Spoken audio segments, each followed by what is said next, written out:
오늘은 소리 없는 강력한 헌신, 이런 제목으로 설교하겠습니다.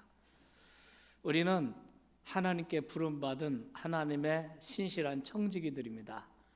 청지기란 하나님의 것을, 하나님의 나라를 관리하는 사람들입니다. 그 청지기 사명을 위해서 하나님께서 우리에게 시간도 주시고 또 물질도 주시고 재능과 건강도 주시고 이런 것을 주신 거죠. 우리가 일터에서 또 가정에서 그리고 교회에서 하나님 나라를 위해서 이바지하는 선한 청지기들이 되셔야 할 줄 믿습니다. 네, 우리가 이 세상에서도 그렇지만 하나님의 일을 할 때 참 두 종류가 있는 것 같아요. 아주 소리가 많이 나고 목소리가 크고 떠들고 튀고 뜨고 이렇게 아주 몸부림치는 이런 사람이 있는가 하면 조용하지만 강한 사람이 있습니다. 소리 없이 강력한 헌신을 사는 사람, 가정에서나 일터에서나 그런 것 같습니다. 사람에게는 여러 가지의 다양한 욕구가 있는데 그 중에 가장 강한 것 가운데 하나가 인정받으려는 욕구인 것 같습니다. 누구에게인가 인정받으려고 목맵니다. 누구에게인가 인정받으면 사람들이 살 가치를 느낍니다. 특별히 자신에게 중요한 사람에게 받는 인정은 그만큼 삶의 용기를 줍니다. 그렇기 때문에 부모는 자녀들을 무조건적으로 인정해 줄 필요가 있습니다. 부모에게 충분한 인정을 받지 못하고 자라게 되면 이 아이는 다른 사람의 인정에 대해서 집착하게 됩니다. 이런 현상을 심리학에서는 파이던 콤플렉스라고 부릅니다. 인간은 의식이 발달하기 이전에도 자신이 인정받고 있는지 거부당하고 있는지를 아는 아주 독특한 그러한 감각을 가지고 있습니다. 어떤 사람은 태아도 그 느낌을 받는다는 것입니다. 그렇기 때문에 태아에게는 엄마가 그의 모든 세계의 전부죠.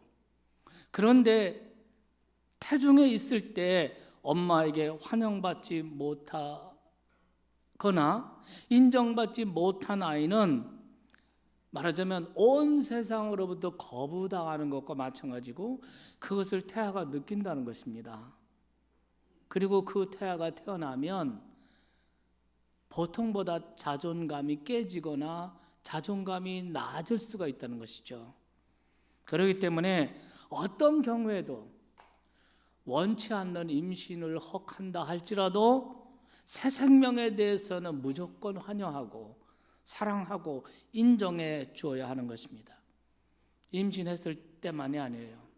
여기 임산부들이 계실 텐데 출생하고 태어나서 자라는 동안에도 부모는 늘 그런 태도를 환영하고 언제나 환영하고 사랑하고 인정해주고, 그래서 태아에서부터 출산해서 자라나는 그 과정 속에서 부모의 충분한 사랑과 인정을 경험할 때, 그때 그 아이가 살아갈 이유와 가치를 느끼게 되는 것이고, 이런 아이가 결국은 하나님의 무조건적인 사랑에 대해서도 이해하고 받아들이고 믿을 수 있게 되는 것입니다.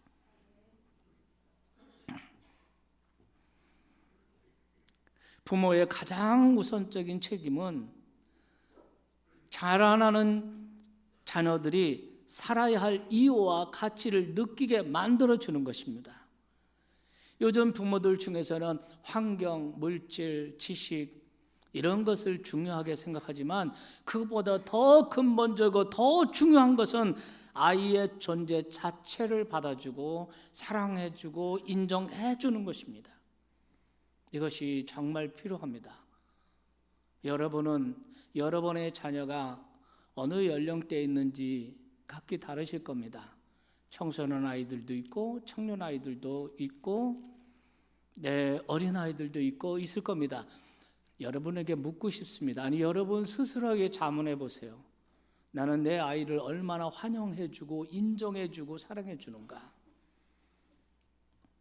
그 사랑과 부모의 인정 때문에 내 아이는 살아갈 이유와 가치를 충분히 느끼고 있는지.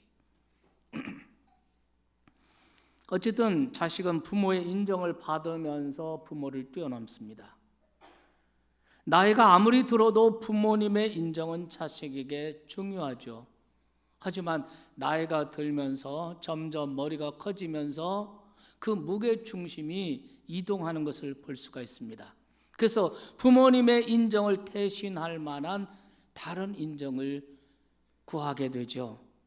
스승의 인정으로 대신하는 사람도 있고 직장에서 상사의 인정으로 대신하는 사람도 있습니다.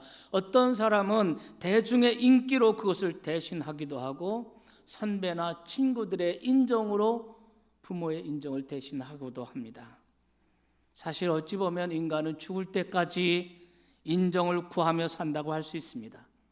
인정을 받지 못하면 삶의 의미를 찾을 수 없기에 사람들은 남녀노소 불구하고 인정에 목매고 삽니다. 한 2년 전에 제가 주일 오후 설교를 할 때에 인정 중독에서 벗어나라 이런 제목으로 설교를 한 적이 있습니다.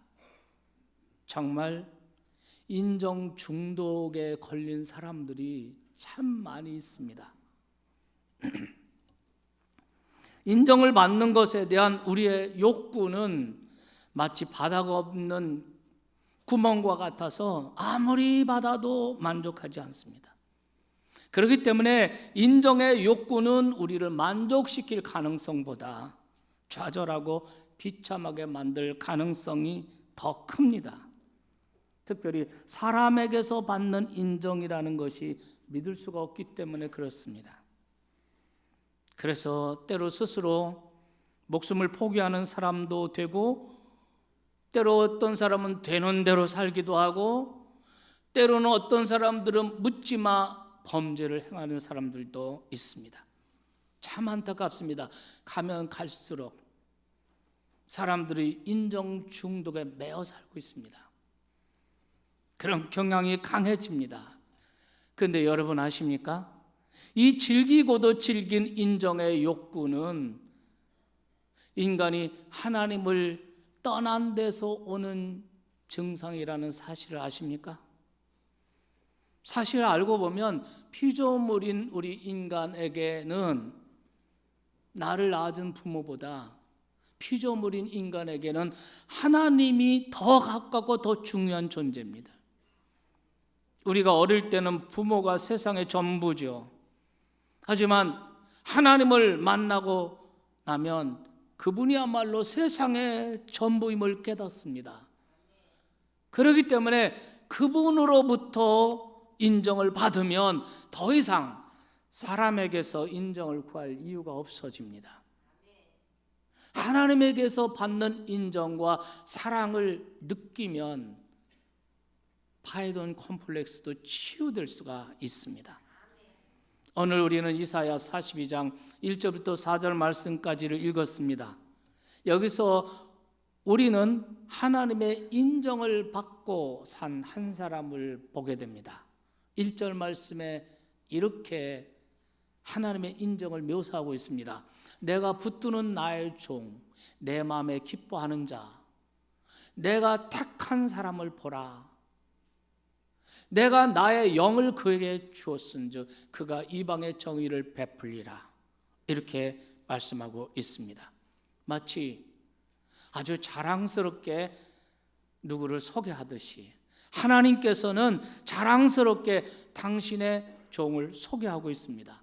그러면서 세 가지 내용으로 그 종에 대한 특별한 애정과 신뢰를 나타내십니다. 첫째는 내가 붙들어주는 종이다. 내가 붙드는 종이다. 내가 붙들어주는 자다. 생각해 보십시오. 아주 대한민국의 아주 든든한 기업이 나를 뒤를 봐주고 붙들어주고 있다면 얼마나 든든하겠습니까? 그런데 여러분, 천지의 창조주이신 하나님이 붙들어주는 사람이라면, 그것을 느끼고 그것을 경험한다면 마치 세상을 다 가진 사람처럼 그런 사람이나 마찬가지 아니겠습니까? 둘째로는 내가 택한 자라고 말씀해요. 수많은 사람 가운데 창조주 하나님이 택하였다는 것입니다. 43장에 가면 하나님이 지명하여 불렀나니, 손가락으로 수많은 사람에게 너 하고 이렇게 지명해서 불러내셨다는 것이 얼마나 대단한 일입니까? 세 번째로는 내가 기뻐하는 자라고 말합니다. 뭘 잘해서가 아니라, 뭘 많이 가지고 있어서가 아니라 존재 자체를 기뻐한다는 뜻입니다. 도대체 이 종이 누구일까요? 이 종이 도대체 누구이기에 여호와 하나님으로부터 이렇게 전폭적인 신뢰와 인정을 받고 있는 것일까요? 많은 사람들이 이 종에 대해서 질문을 해왔습니다. 42장에 계속 이 여호와의 종에 대한 이야기가 계속됩니다. 많은 학자들은 그래서 이 42장을 가리켜 여호와의 종의 노래 이렇게 부르고 있습니다. 어떤 학자는 이 종이 선민 이스라엘을 가리킨다고도 주장하고, 어떤 학자는 이스라엘의 왕을 가리킨다고 주장하기도 했습니다. 하지만 예수님은 이사야의 이 노래가 바로 자신에 대한 것이라고 믿었습니다. 세례를 받을 때 일어난 사건 때문입니다. 여러분이 기억하시겠지만 예수님께서 공생애를 시작하시기 전에 유대야 광야에 나가서, 그 요단강에 나가서 세례 요한에게 세례를 받으십니다. 세례를 받을 때에 세 가지 사건이 일어납니다. 하나는 하늘이 열렸다 이렇게 말씀하시죠. 하늘이 열렸다. 두 번째, 성령이 비둘기같이 예수 그리스도 위에 임하였다. 세 번째로는 하나님 아버지의 음성이 들린 겁니다. 너는 내 사랑하는 아들이다. 너는 내 기뻐하는 자라. 여러분, 예수님께서는 3년 동안의 공생의 기간, 그 거칠고 험한 십자가의 길을 가시면서 예수님은 이 말씀을 가장 중요한 말씀으로 간직하셨을 것입니다. 그리고 시시때때로 그 말씀을 묵상하셨을 것입니다. 너는 내 사랑하는 아들이다. 내가 너를 기뻐한다. 그러면서 그 말씀을 묵상하실 때마다 그 말씀이 그분에게 얼마나 위로가 되고 용기가 되었을지 짐작할 수 있습니다. 여러분, 하나님으로부터 하나님의 이런 전폭적인 인정을 받았는데 더 이상 무엇을 바라겠습니까? 이제는 아무것도 바라지 않고 오직 주어진 소명에만 전념하면 되는 것입니다. 그분은 그래서 어떤 유혹에도 흔들리지 않았고 오직 자신에게 주어진 사명에 충실하였습니다. 그분은 누구의 눈치도 보지 않았습니다. 사람들이 환호할 때도 눈 하나 꿈쩍하지 않았습니다. 사람들이 주목한다 싶으면 오히려 그분은 종적을 감추셨습니다. 사람들의 인기에는 도무지 마음을 두지 않으셨습니다. 거기에 대해서 예수님이 직접 이런 말씀하신 적이 있습니다. 나는 사람에게서 영광을 취하지 아니하노라. 우리는 끊임없이 사람에게 인정받고 사람의 칭찬과 박수와 영광을 받으려고 목매고 사는데 예수님 말씀하셨습니다. 나는 사람에게서 영광을 취하지 아니하노라. 왜 그랬을까요? 어떻게 그럴 수가 있을까요? 하나님으로부터 전폭적인 사랑과 신뢰를 인정을 받고 있었기 때문입니다. 너는 내 사랑하는 아들이다. 창조주 하나님, 하늘 아버지께서 누가 뭐래도 너는 내 아들이다, 너는 내 딸이다, 내가 너를 기뻐한다. 할렐루야. 주님께서 어떻게 그토록 의연하고 견고한 걸음으로 갈릴리에서 골고다 십자가까지 갈 수 있었는지를 알 것 같습니다. 오늘 본문 2절 3절 말씀은 이렇게 하나님의 인정을 받고 사는 사람들의 특성에 대해서 얘기하고 있습니다. 사람의 인정에 목매어 사는 사람이 아니라 하나님의 인정을 받고 사는 사람, 어떤 모습으로 세상을 사는지, 어떤 모습으로 가정을 섬기고 어떤 모습으로 직장 일터를 섬기는지 그 특성을 보여주고 있습니다. 한번 읽겠습니다. 그는 외치지 아니하며 목소리를 높이지 아니하며 그 소리를 거리에 들리게 하지 아니하며 소리가 나지 않습니다. 소리가 나지 않는다는 겁니다. 시끄럽지 않다는 것입니다. 목소리가 들리지 않는다는 것입니다. 떠들지 않는다는 것입니다. 사람들의 인정에 목마른 사람들은 서두릅니다. 억지를 부릅니다. 무리합니다. 부산합니다. 시끄러운 소리를 냅니다. 목소리를 높입니다. 어떻게든 인정받기 위해 몸부림칩니다. 튀고 싶어하고 뜨고 싶어합니다. 하지만 하나님의 인정을 받는 사람은 그럴 이유가 없습니다. 하나님의 인정을 받는 사람은 진리의 힘을 믿습니다. 사랑의 힘을 믿습니다. 보이지 않는 하나님의 힘을 믿습니다. 그래서 눈에 보이는 것이 없어도 조급해지지 않습니다. 손에 잡히는 것이 없어도 불안해지지 않습니다. 차분히, 겸손히, 부드럽게, 낮은 자세로 하나님의 뜻을 이루어드립니다. 이렇게 살아가는 사람을 세상에서 보면 이 사람은 정말 만만해 보일 수 있습니다. 약해 보일 수 있습니다. 쉽게 넘어뜨릴 수 있을 것 같습니다. 무시해도 될 것 같습니다. 하지만 실은 가장 강한 사람입니다. 전에 어느 자동차 광고 카피에 이런 말이 있었습니다. 소리 없이 강하다. 하나님의 인정을 받고 사는 사람들이 바로 그렇습니다. 소리 없이 강합니다. 소리 없는 강력한 헌신의 사람입니다. 그래서 4절에서 이사야는 이렇게 말해요. 4절 보시겠습니다. 다 같이 한번 읽겠습니다. 시작.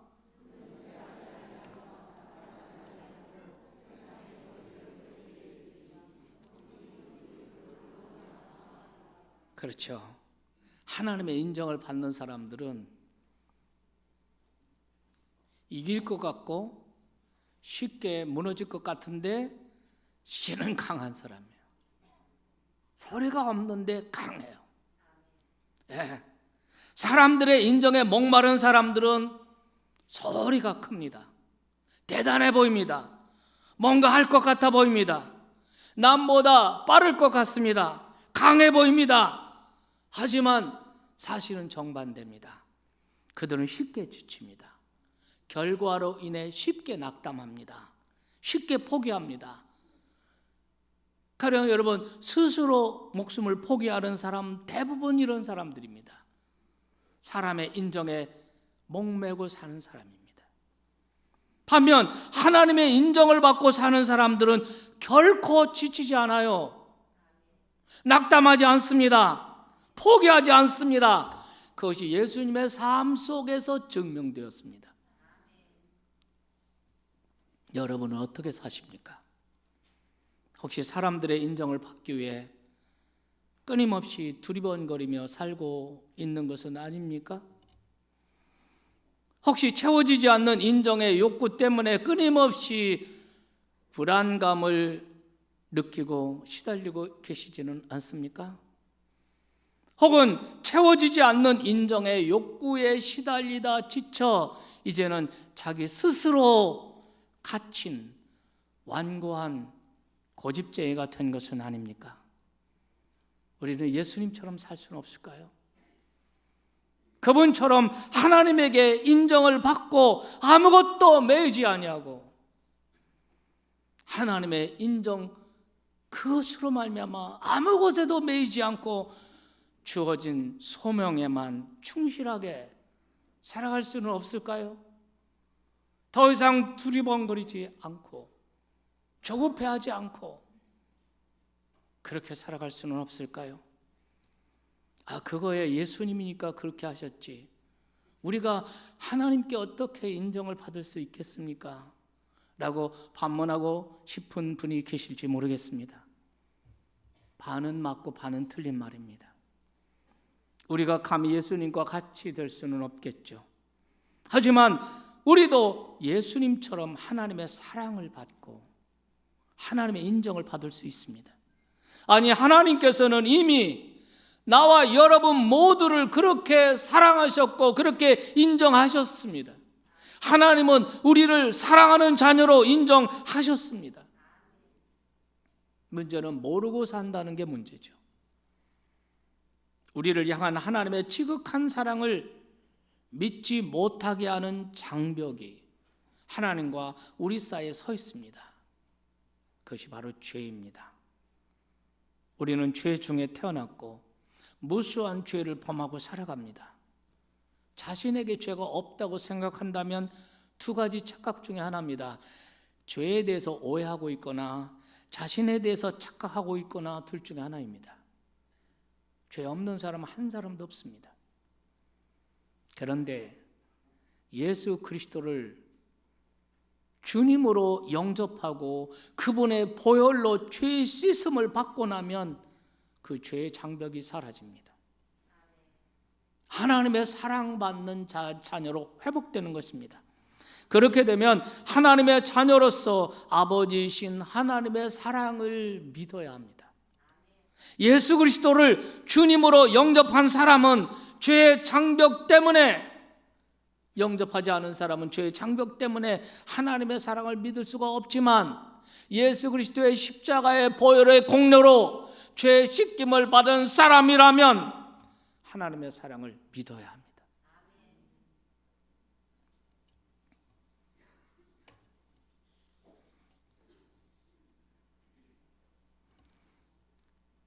그런데 종종 우리는 믿지 못하고 의심합니다. 의심하는 이유가 뭘까요? 예수님을 믿고 죄심을 받았고 분명히 예수님 믿었는데 근데 왜 하나님의 사랑에 대한 담력이 없을까요? 그것은 우리의 죄에 대한 기억 때문입니다. 전에 지은 죄에 대한 기억, 그리고 지금 현재 내가 하나님의 뜻대로 살지 못한다는 죄책감, 이런 것을 빌미로 속이는 자 사탄이 우리를 고발하기 때문입니다. 너는 죄인이잖아.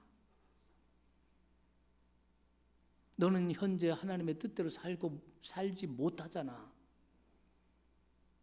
그러므로 너는 하나님의 사랑을 받을 자격이 없어. 너는 하나님의 인정을 받는 자가 될 수가 없어.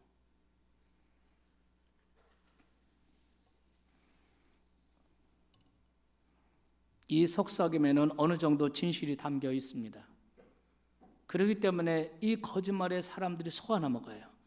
그래, 나는 죄인이야. 나는 지금도 하나님 뜻대로 살지 못하고 예수를 믿는다고 하면서도 하나님 말씀대로 살지 못하는데 하나님이 나를 어떻게 사랑하시고 나에게 어떻게 인정을 하실 수가 있겠어? 이런 속삭임에 속아 넘어가는 것입니다.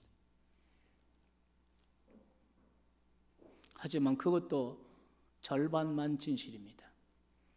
절반은 거짓말입니다. 그렇기 때문에 새빨간 거짓말입니다. 절반만 진실이면 그건 거짓말이에요. 우리 자신만을 보면 하나님의 사랑을 받을 이유를 찾을 수가 없어요. 하나님이 나를 인정해줘 잘 안 느껴져요. 그러나 하나님께서는 사랑받을 자격이 없는 우리를 사랑하시기로 작정하셨습니다. 그리고 예수 그리스도의 십자가의 보혈로서 우리의 죄를 해결하셨습니다. 우리가 예수 그리스도를 주님으로 영접하고 고백하는 순간 그 십자가의 은혜로서 우리는 죄 씻김을 받은 줄 믿으시기 바랍니다.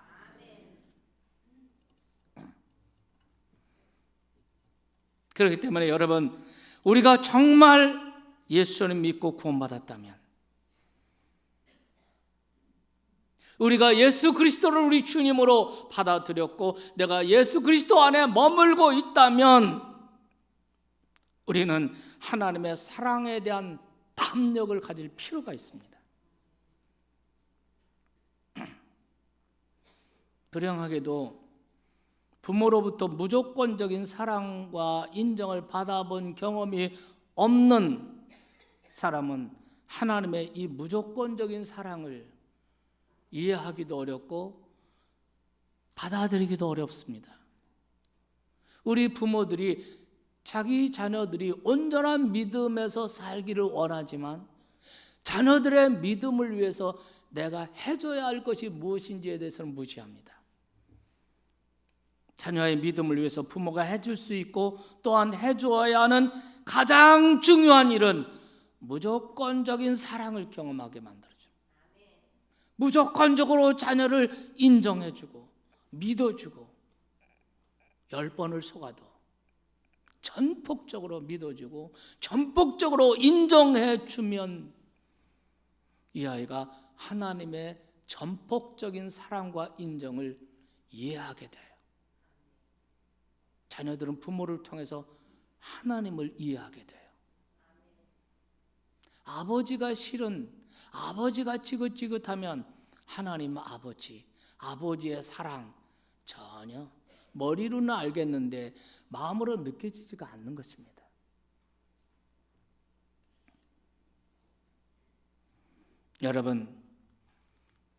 여러분이 정말 예수님을 구주로 믿고 영접하셨다면, 그리고 주님 예수님 안에 머물러 있다면 하나님의 사랑에 대한 담력을 가지시길 주의 이름으로 축원합니다.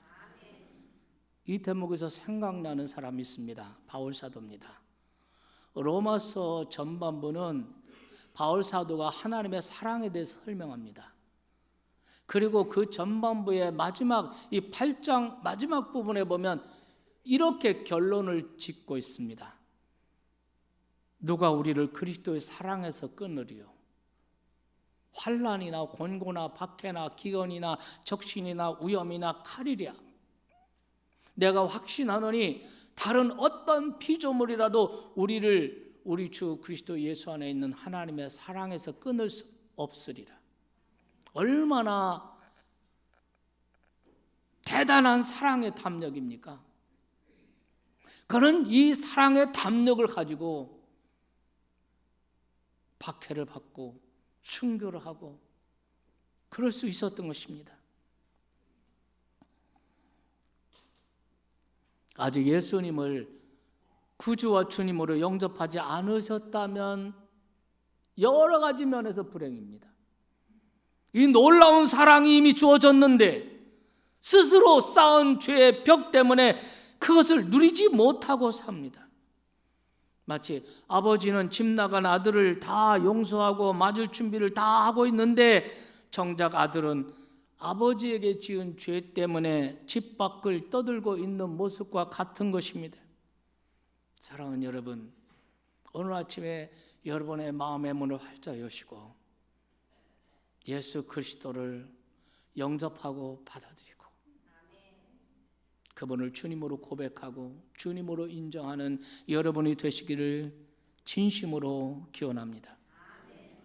그러나 이미 그렇게 하신 분이라면, 이미 예수님을 영접한 분이시라면 이사야가 말한 여호와의 종처럼, 그리고 우리 주님 예수님처럼, 그리고 사도 바울처럼 하나님의 사랑에 대한 담력을 가질 필요가 있다는 겁니다.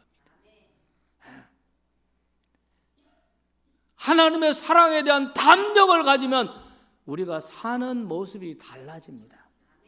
더 이상 사람들의 인정을 받기 위해 일하지 않을 것입니다.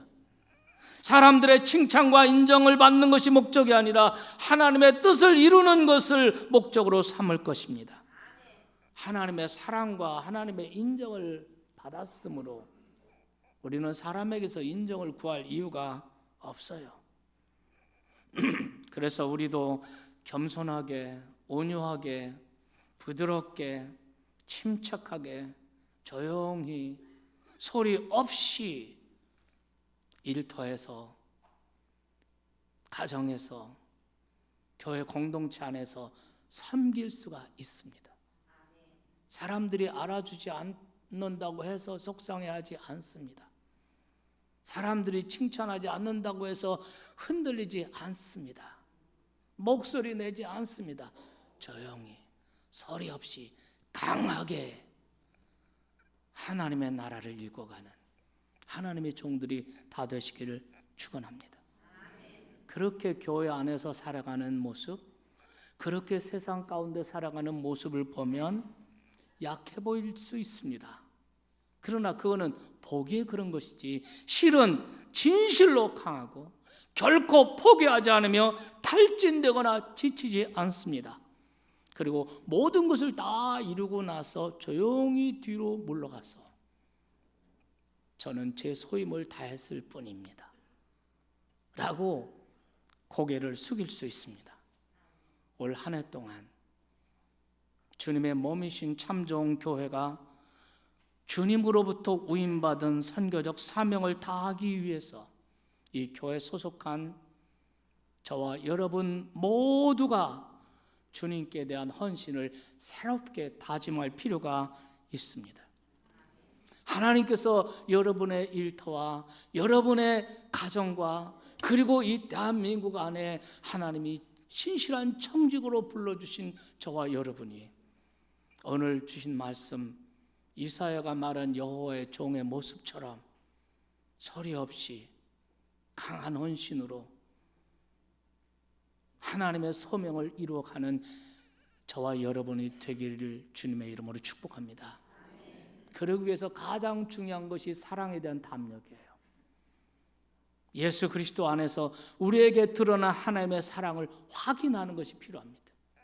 하나님께서 얼마나 나를 사랑하시는지, 하나님께서 얼마나 나를 전폭적으로 인정하고 계신지, 나의 존재 자체를 하나님이 얼마나 기뻐하시는지를 확인해야 됩니다.